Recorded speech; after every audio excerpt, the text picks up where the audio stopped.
Jadi Bapak sekalian, jangan tinggalkan berjamaah walaupun terpaksa hanya kita dan istri kita, kita dan anak kita, atau dengan orang lain. Intinya 2 orang pun sudah jadi jamaah itu, walaupun makmumnya anak kecil.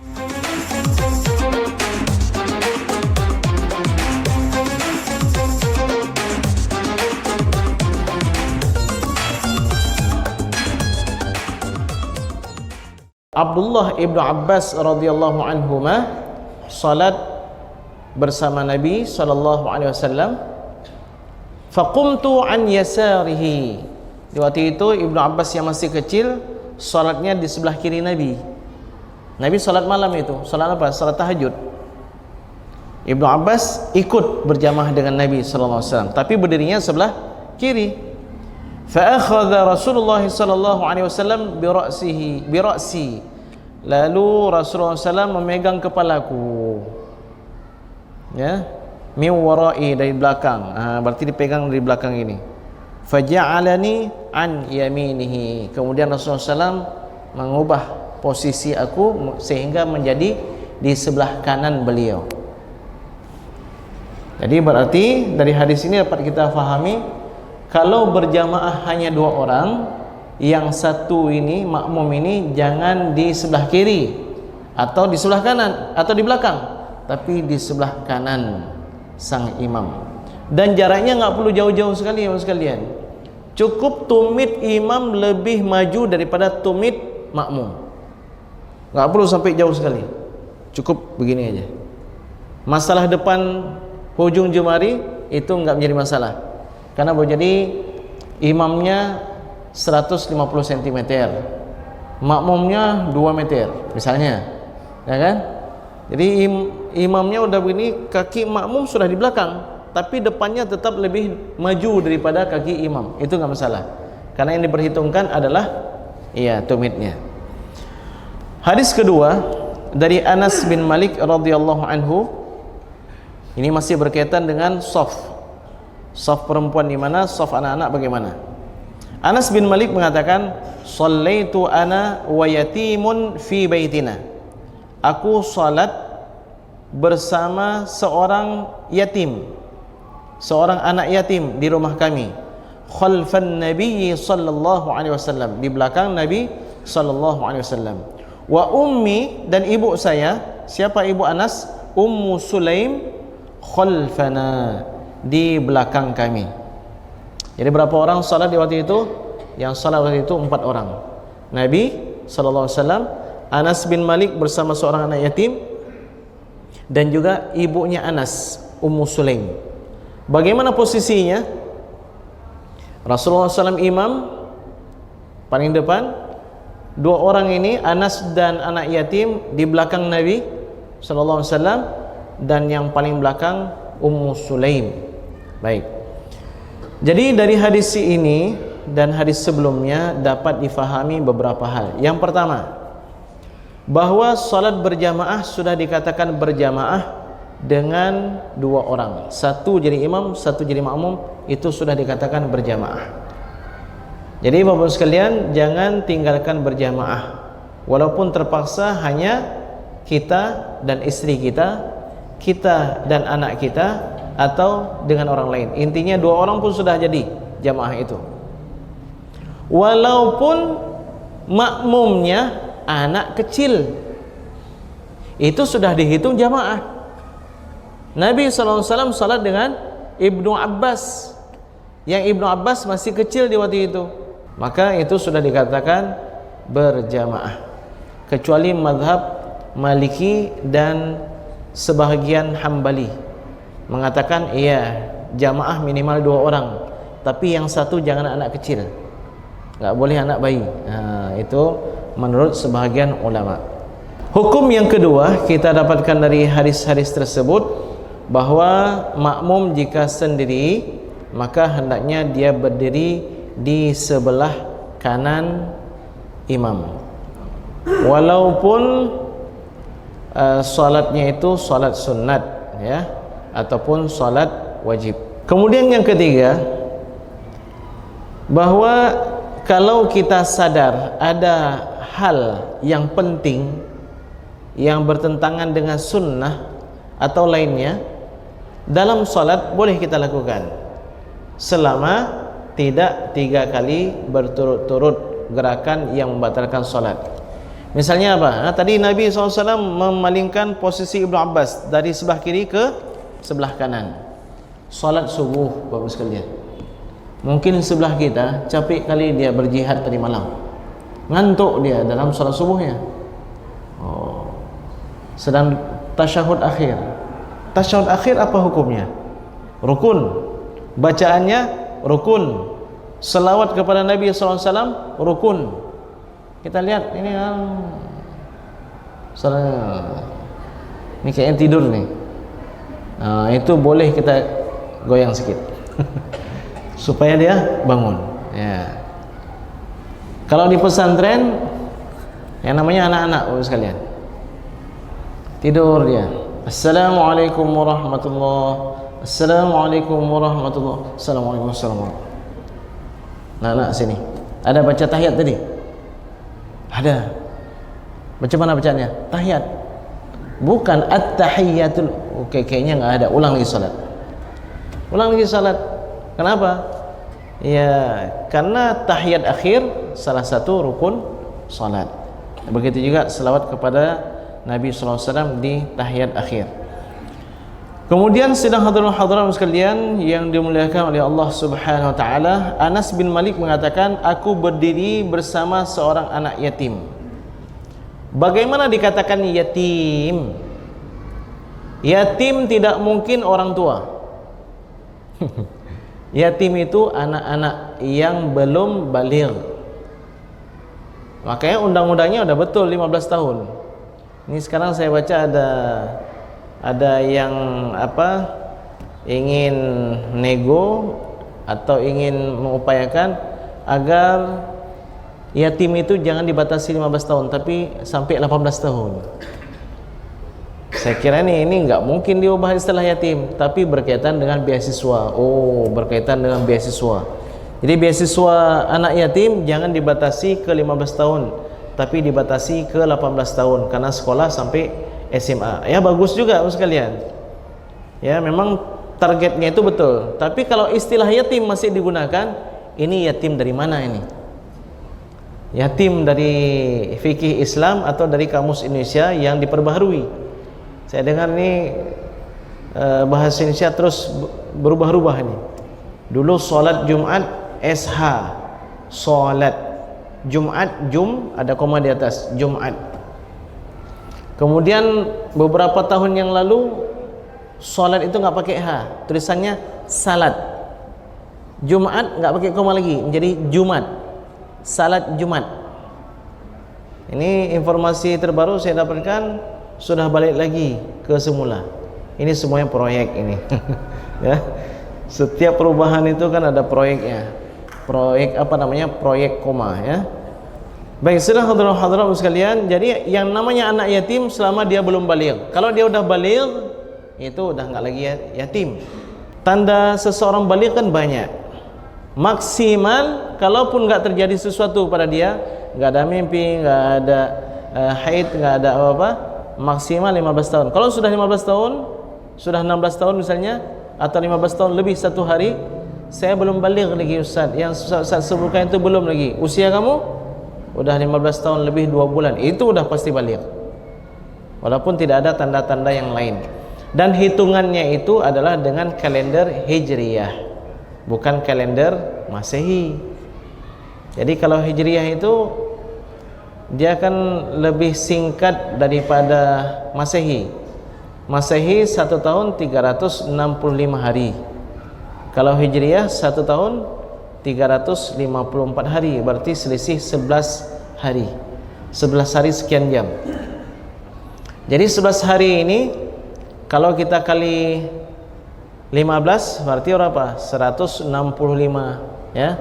165 hari dalam 15 tahun. 165 hari itu berarti hampir setengah tahun. Berarti mungkin kalau kalender Masehinya dia baru 14 tahun setengah, itu mungkin dalam hitungan Hijriah dia sudah 15 tahun. Baik, sedang hadirin sekalian yang dimuliakan oleh Allah Subhanahu wa taala. Ya, dari hadis ini perkataan Anas, aku berdiri bersama seorang anak yatim. Ini faedahnya atau dapat kita fahami bahwa kalau seandainya kita bersama anak kecil, itu letakkan dia di sebelah kanan kita atau sebelah kiri kita, kecuali kita ada orang lain. Misalnya ada 2 orang dewasa, ada 2 orang anak kecil taruh di belakang, itu boleh. Tapi kalau seandainya hanya kita berdua, letakkan anak itu di sebelah kita. Kemudian Bapak sekalian, wanita itu tidak boleh disatukan safnya dengan laki-laki, walaupun mahram, walaupun dia itu istri kita, walaupun dia itu anak perempuan kita, memang hendaknya diletakkan di paling belakang, ya. Padahal kan ada hadis itu, nanti kita akan bahas larangan bersendirian dalam satu saf. Seharusnya orang perempuan ini kan nggak boleh sendirian juga, seharusnya bergabung. Tapi karena ada hadis yang lain yang perempuan nggak boleh satu saf dengan laki-laki, maka hendaknya dipisahkan. Kemudian yang berikutnya yang kita dapatkan hukum dari hadis ini, boleh berjamaah pada salat sunat. Salat sunat boleh dilakukan secara berjamaah. Baik, sedang hadirat sekalian, itu diantara hal-hal yang kita dapatkan dalam hadis ini. Ya, karena keterbatasan waktu, mungkin ada 1 atau 2 orang yang ingin bertanya, kalau ada. Ya, Pak. So, ya, berkaitan dengan sejajarnya shaf laki-laki dan perempuan yang hanya dibatasi dengan kain. Jadi para ulama membahas bahwasanya kalau seandainya dalam kondisi yang tertentu, sulit misalnya, sempit atau bagaimana, itu dibolehkan, ya, shaf laki-laki dan perempuan sejajar, yang penting dibatasin, ada sitarnya atau hijabnya. Seperti kita inilah. Bagaimana Ustaz kalau saya salat maghrib atau salat isya, yang perempuan di situ, yang laki-laki sampai ke belakang sana? Itu dibolehkan. Kenapa? Karena ya yang penting sudah terpisah, ya. Kalau seandainya mereka misalnya perempuan di sini semua ini, nih safnya kecil pendek-pendek semua, boleh juga boleh. Bahkan kalau seandainya sejajar di atas perempuan semua, berarti yang perempuan di sini sejajar dengan laki-laki di saf pertama. Yang penting terpisah, ya, yang penting terpisah, dan jangan sampai jamaah perempuannya di depan imam. Itu nggak boleh. Imamnya di sini, ya, salatnya, jamaah perempuannya sampai kemari. Itu nggak boleh, ya. Kalau Masjidil Haram dan Masjid Nabawi, khususnya Masjidil Haram itu khusus. Masjidil Haram berbeda dengan masjid yang lain, karena satu-satunya masjid yang boleh berkiblat ke arah yang berbeda-beda hanya Masjidil Haram. Imamnya satu, yang satu menghadap ke arah barat, satu menghadap ke arah utara, timur, selatan, semuanya sah, karena semuanya menghadap ke arah Ka'bah dari berbagai arah yang lainnya. Doa Nabi Muhammad SAW tadi kepada Fudalah dikabulkan. Iya, doa Nabi banyak yang dikabulkan oleh Allah Subhanahu wa taala, yang beliau berdoa untuk orang kafir. Di antaranya adalah Fudalah, di antaranya adalah Umar bin Khattab radhiyallahu anhu. Ya Allah, kuatkanlah Islam ini dengan salah seorang daripada 2 Umar. Umar ibn Khattab atau Amr bin Hisham, yaitu Abu Jahal. Allah pilih Umar. Baik, berkaitan dengan Abu Talib bagaimana? Nabi Muhammad selalu berupaya agar Abu Talib memeluk Islam, dan Abu Talib sepertinya mengiyakan yang diajarkan oleh Nabi SAW. Namun dia enggak mengucapkan, hatinya sepertinya telah masuk dalam Islam, tapi mulutnya belum terdengar mengucapkan 2 kalimat syahadat. Kenapa? Mungkin banyak sebab. Di antaranya Abu Talib pimpinan orang Quraisy, mewarisi dari ayah beliau Abdul Muttalib.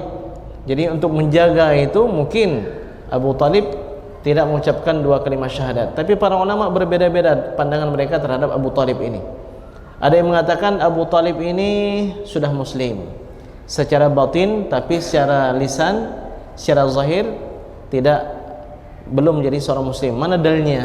Dalilnya Rasulullah SAW sabda, sesungguhnya azab neraka yang paling ringan terompah yang ada di neraka, yang kalau dipakaikan mendidihlah otaknya. Dan aku mengira Abu Talib di situ. Padahal itu azab yang paling ringan. Ada azab-azab yang lainnya. Orang-orang beriman banyak disiksa yang lebih parah daripada itu. Jadi kita kembalikan kepada Allah Subhanahu wa taala. Yang jelas kita berdoa untuk orang kafir tidak menjadi masalah. Ustaz, ya, seorang muallaf. Saya sedih sekali Ustaz. Ini seorang muallaf ibu-ibu. Saya sudah masuk Islam, merasakan keindahan Islam ini, ya Allah Ustaz. Tapi yang saya sedihkan orang tua saya, Ustaz. Belum memeluk Islam. Boleh enggak saya doakan, Ustaz? Saya tanyakan, masih hidup atau tidak? Sudah meninggal dunia, Ustaz. Ya, mana mungkin. Ya, kalau sudah meninggal dunia dalam kondisi kafir, enggak boleh kita doakan. Ya, enggak boleh kita doakan. Tapi kalau masih hidup, boleh kita doakan supaya Allah terima, Allah berikan hidayah kepadanya. Kemudian pertanyaan berikutnya tadi, di dalam salat berjamaah posisi kaki, ya. Ada duduk tawarruk dan ada duduk iftirash. Duduk iftirash adalah duduk antara dua sujud, dan dia itu juga nama duduk pada duduk tahiyat awal. Namanya duduk iftirash. Sedangkan duduk tawarruk itu adalah duduk tahiyat akhir, ya. Jadi duduk iftirash ini Bapak sekalian, yang terbaik itu kaki kanan berdiri dia, ya, jempol itu menekan lantai, itu yang terbaik. Termasuk yang dibolehkan dilepaskan, jempolnya tidak ditegakkan, telapak kaki yang enggak ditegakkan, tapi ditidurkan dengan telapaknya, dengan punggung kaki ya, bukan telapak. Boleh, baik orangnya sehat maupun orang yang sakit. Tapi nomor satu tadi lebih baik, ya. Yang tidak terpuji itu duduknya buat X. Nah, kakinya tuh X. Telapak kaki kiri di atasnya punggung kaki kanan. Itu bukan sunnah itu. Ya. Baik. Kalau seandainya dia kakinya sakit sehingga yang seharusnya dia tegakkan telapak kaki kanan, ini dia pindahkan telapak kaki kiri. Telapak kaki kiri yang dia tegakkan. Kondisinya mudarat enggak masalah. Kalau dalam kondisi mudarat, dia pun boleh duduknya itu duduk bersila. Nah, cuman bagusnya dia duduk salatnya itu posisi paling hujung supaya tidak mengganggu jamaah yang lainnya. Bahkan kalau dia duduk di kursi pun boleh juga. Kemudian terakhir, orang tua yang mewariskan harta dan kemaslahatan umat. Orang tua mewariskan emas dan seterusnya. Kalau seandainya orang tuanya itu mendapatkan dari yang halal, ya memang hal terpuji. Lebih baik, ya pesan Nabi, lebih baik engkau tinggalkan keturunanmu dalam kondisi lapang, ya, cukup, tidak meminta-minta kepada orang lain. Itu bagus, itu hal yang terpuji. Tapi kalau harta orang tuanya itu harta yang haram, kalau anak sayang sama orang tua, hendaknya dikembalikan, disucikan hartanya. Kalau hartanya dari rampasan orang lain, dikembalikan. Kalau hartanya harta haram tapi bukan milik orang lain, hendaknya disedekahkan kepada fakir dan miskin. Ini anak yang sayang sama orang tua. Tapi kalau anak yang ingin mencelakakan orang tua, udah tahu orang tuanya mengambil harta haram, makan aja, ya. Karena yang dihisab orang tuanya, anaknya enggak berdosa. Tapi ya itulah dia, enggak sayang sama orang tuanya. Ya. Kemaslahatan umat, apakah dia presiden kemudian ingin anaknya menjadi presiden lagi? Ya, kalau seandainya memang halnya sesuai dengan aturan yang ada, ya nggak menjadi masalah. Yang menjadi masalah adalah kalau tidak sesuai dengan aturan. Nah, dan kalau bahasa masalah politik, makin rumit lagi. Jadi kita bicara yang menyatukan, ya. Baik, sudah hadirin sekalian, mudah-mudahan hal ini bermanfaat bagi kita semua. Wallahu a'la wa a'lam. Kita tutup bersama dengan doa kafaratul majlis. Subhanakallahumma wa bihamdika asyhadu an la ilaha illa anta nastaghfiruka wa natubu ilaik. Wassalamualaikum warahmatullahi wabarakatuh.